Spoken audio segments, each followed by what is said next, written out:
Dear brothers and sisters, I am deeply moved and immensely grateful to stand among you today in this blessed land, a land exalted by the prophets of the Old Testament, who beheld in its towering cedars emblems of the righteous soul that flourishes beneath heaven's vigilant gaze, a land where the echo of the Logos has never fallen silent, but continues to call forth from century to century those who desire to open their hearts to the living God. In his post-synodal apostolic exhortation, Ecclesia in Medio Oriente, signed here in Beirut in 2012, Pope Benedict XVI emphasized that the Church's universal nature and vocation require that she engage in dialogue with the members of other religions. In the Middle East, this dialogue is based on the spiritual and historical bonds uniting Christians to Jews and Muslims. It is a dialogue which is not primarily dictated by pragmatic political or social considerations, but by underlying theological concerns which have to do with faith. Dear friends, your presence here today in this remarkable place, where minarets and church bell towers stand side by side, yet both reach skyward, testifies to the enduring faith of this land and the steadfast devotion of its people to the one God. Here in this beloved land, may every bell toll, every adhan, every call to prayer blend into a single soaring hymn, not only to glorify the merciful Creator of heaven and earth, but also to lift a heartfelt prayer for the divine gift of peace. For many years, and especially in recent times, the eyes of the world have been fixed on the Middle East, the cradle of the Abrahamic religions, observing the arduous journey and the unceasing quest for the precious gift of peace. At times, humanity looks at the Middle East with a sense of trepidation and disheartenment in the face of such complex and long-standing conflicts. Yet in the midst of these struggles, a sense of hopefulness and encouragement can be found when we focus on what unites us, our common humanity, and our belief in a God of love and mercy.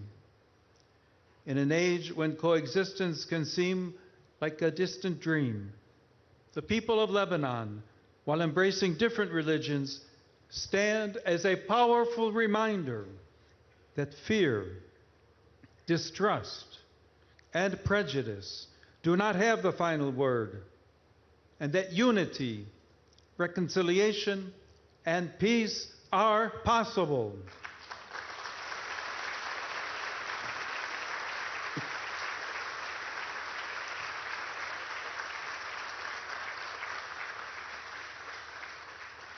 It is a mission that remains unchanged throughout the history of this beloved land, to bear witness to Christians, Muslims, Druze, and countless others can live together and build a country united by respect and dialogue.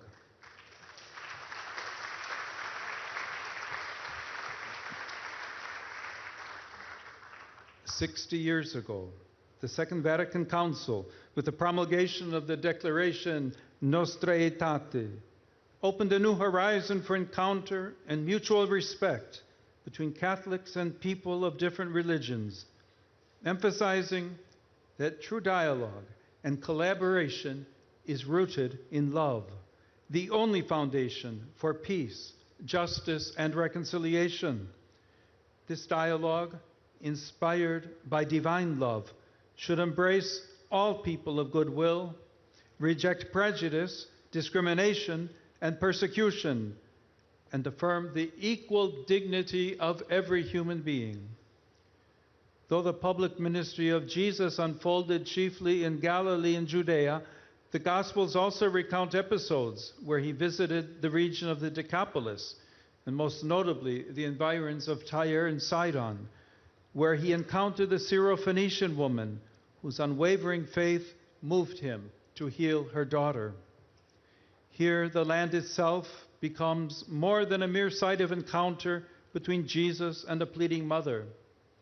It becomes a place where humility, trust, and perseverance overcome all barriers and meet God's boundless love that embraces every human heart.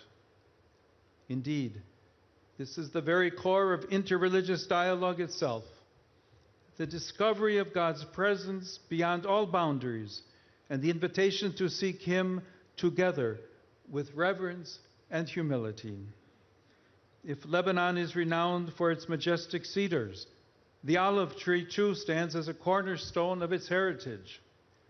The olive tree not only adorns this space in which we gather today, but it is also revered in the sacred texts of Christianity, Judaism, and Islam, serving as a timeless symbol of reconciliation and peace.